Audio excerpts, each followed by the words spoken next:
جب ضرورت کی چیزیں نہیں ملتی مارکیٹ میں تو کچھ مالداروں کے پاس یہ چیزیں ہوتی ہیں اور وہ لوگوں کو جو 10 روپے کی وہ 100 روپے میں بیچتے رہتے ہیں۔ یہ احتکار اسلام میں ناجائز و حرام ہے۔ لوگوں کی مجبوری کا فائدہ اٹھانا، جب تمہارے لیے ضرورت تھی، یہ 5 روپے کا ماسک جو ہے 50 روپے میں بھی بیچا جا رہا تھا، کیونکہ اب لوگوں کو ضرورت تھی۔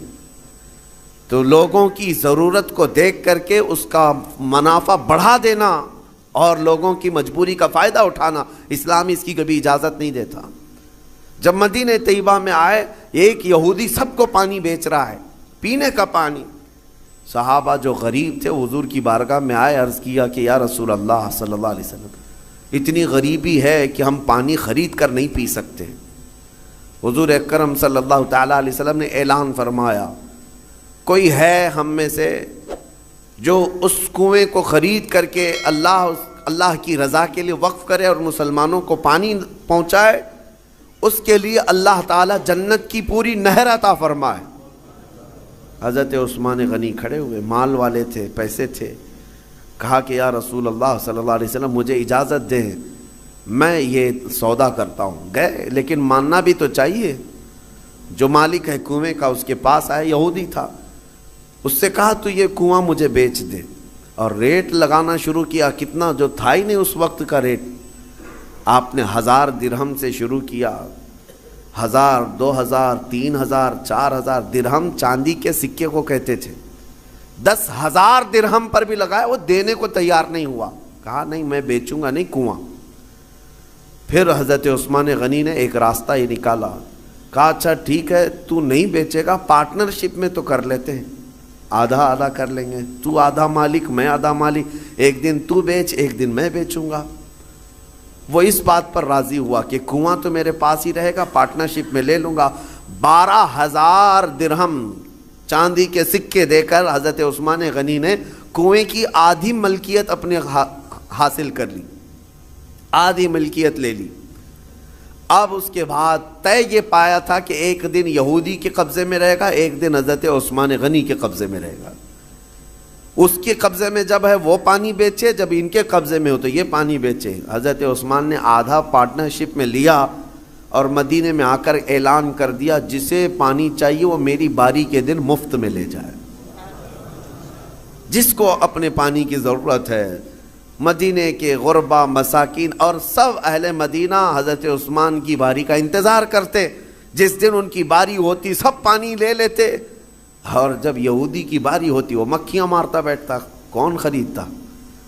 جب پانی مفت میں تقسیم ہو رہا ہو تو پیسے دے کر اس سے کون لیتا؟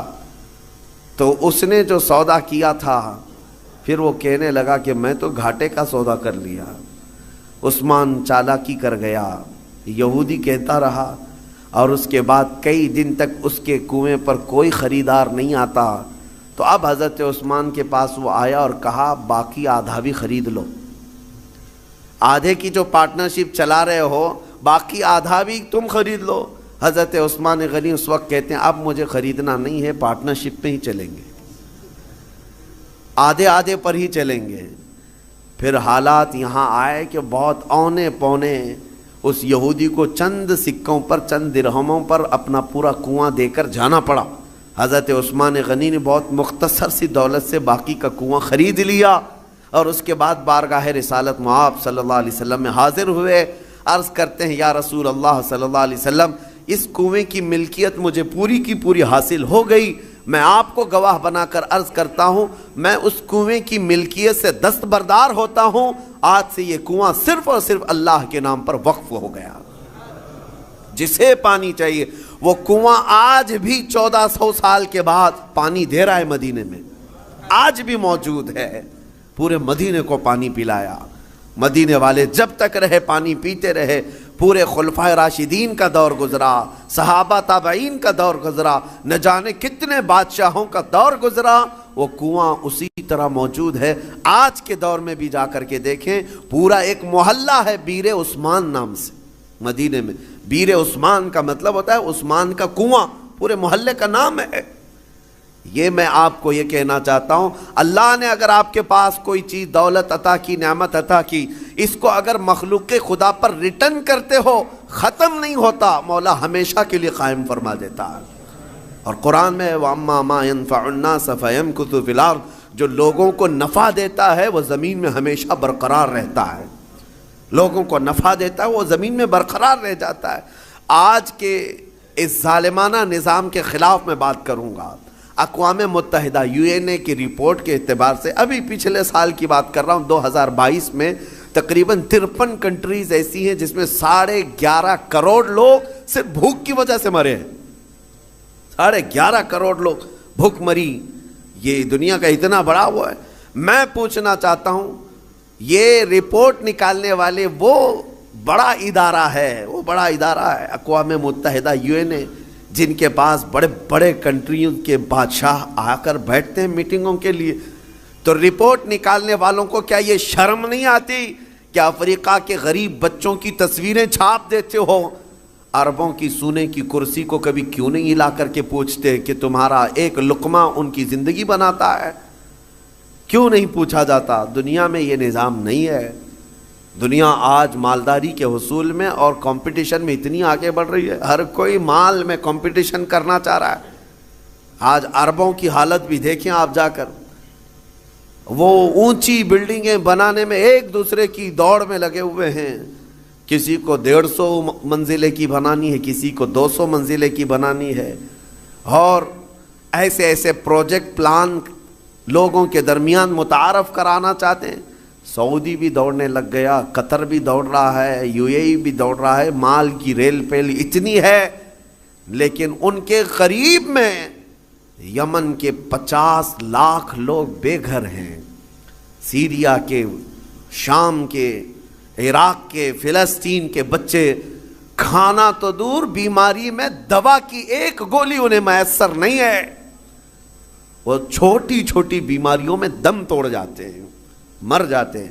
ہے تو امت مصطفیٰ، ان مالداروں سے سوال ضرور ہوگا، ان کے بغل میں بلکہ ان کے سائے میں وہ تمام قومیں ہیں جو چیخ رہی ہیں، لیکن کسی کی چیخ ان کے کانوں تک نہیں آتی۔ آپ جا کر کے دیکھیں، کھانا ان کے کھانے کا طریقہ یہ ہے کہ 2-4 ہاتھ بڑے برتن پر رکھ کر کے عرب اس کو فیشن سمجھتے ہیں، باقی پورا کھانا گٹر میں پھینک دیا جائے، پورا کا پورا بکرا بنایا جائے، 2-3 چمچ اس میں سے گوشت نکال کر کے باقی پھینک دیا جائے۔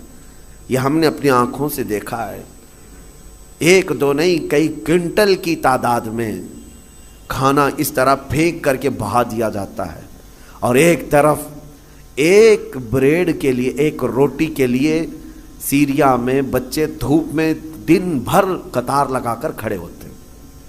کوئی ریلیف بانٹنے والی تنظیم آتی ہے، اور جو لوگوں سے چندہ کر کے وہاں جا کر کے لوگوں کو خیرات کرنے والی کوئی تنظیم آتی ہے، ایک گاڑی آتی ہے تو بچے ایسے جھپٹ پڑتے ہیں جیسے چیل جھپٹتی۔ السلام علیکم ورحمۃ اللہ وبرکاتہ، میرے پیارے عزیز دوستوں، بھائی اور بہنوں، جیسا کہ بھئی آپ نے ہم سے بڑے عالم، محدث اعظم، مفکر اعظم یعنی مفتی سلمان ازہری صاحب کے زبان سے بیانات کو سماعت کے لیے میں آپ کا میزبان قاری تسبیح عالم۔ آپ اگر علی نیٹ ورک KGN پر پہلی مرتبہ آئے ہوں گے تو چینل کو سبسکرائب کر کے جڑ جائیے گا، تاکہ ہر دن آپ کو اسی طرح کا ایک اچھا پیغام ملتا رہے۔ الحمدللہ ابھی آپ نے ہم سے بہت بڑے عالم کے زبان سے بیانات کو سماعت کر چکے ہیں، تو میں آپ سے زیادہ بحث نہیں کرنا چاہتا ہوں، نہ ہی میں آپ کے وقت کو لینا چاہتا ہوں، نہ ہی میں آپ کے وقت کو برباد کرنا چاہتا ہوں۔ بس تھوڑی سی میری بات کو سنیے گا، اس کے بعد اس پیغام کو تمام مسلمان بھائی تک شیئر بھی کر دیجیے گا۔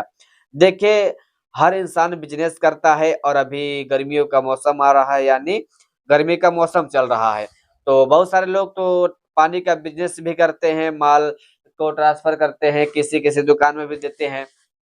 تو میں ایک بات کہنا چاہتا ہوں کہ پانی کا بوتل بزنس سے پہلے ہر دکاندار ایک مرتبہ اس بیان کو ضرور سنیے گا، اس کے بعد ہی آپ دکان میں بزنس کیجیے گا۔ دیکھیں، میں یہ نہیں کہتا ہوں کہ آپ نہ بزنس کریں، بزنس کرنا ہمارے نبی کی سنت ہے، ہمارا مذہب کہتا ہے کہ تم بزنس کرو۔ اب بزنس کرنے کا مقصد یہ نہیں ہے کہ آپ ڈبل پیسہ لے رہے ہیں، 3 گنا پیسہ لے رہے ہیں، نہیں، آپ لیجئے لیکن اپنے حساب سے لیجئے، اپنے فائدہ کو لے کر ہی دیجئے۔ میں یہ نہیں کہتا کہ آپ کسی کو فری میں دے دیجئے، لیکن آپ اپنے فائدہ لے کر دیجئے۔ تو اگر آپ کہیں مال ٹرانسفر کر رہے ہیں، اگر کوئی آپ کو راستے میں پیاسا انسان مل جائے تو آپ اس کو اپنے پانی کو دے دیں، تاکہ مرنے کے بعد یہی آپ کا کام آئے گا۔ ایسا نہیں ہے کہ اگر آپ 10 روپے کا پانی پیا دیے تو آپ کا نقصان چل جائے گا۔ تو یہ صاحب ڈیٹیل انفارمیشن دے دیے کہ پانی بیچنا جائز ہے یا حرام ہے۔ کچھ لوگ کہتے ہیں کہ پانی بیچ رہا ہے، اسی کو پیتا ہے، یہ کرتا ہے وہ کرتا ہے، طرح طرح کے لوگ کہتے ہیں۔ تو ایسا نہیں ہے، آپ بزنس کیجئے، کوئی چیز کا بھی بزنس ہو، لیکن جو حلال ہو، ایسا نہیں ہے کہ جو حرام ہے میں اس کا بھی بزنس کر رہا ہوں، نہیں، جو حلال ہے اسی کا آپ بزنس کیجئے۔ تو چلیے اگلے ویڈیو میں ملتے ہیں، خدا حافظ۔ اس پیغام کو تمام بھائی تک شیئر کر دیں تاکہ جو بھی دکاندار ہیں ان کو بھی معلوم چل جائے کہ ہمیں پانی کس طرف سے بیچنا چاہیے، زیادہ فائدہ لینا چاہیے یا پھر کم فائدہ لینا چاہیے۔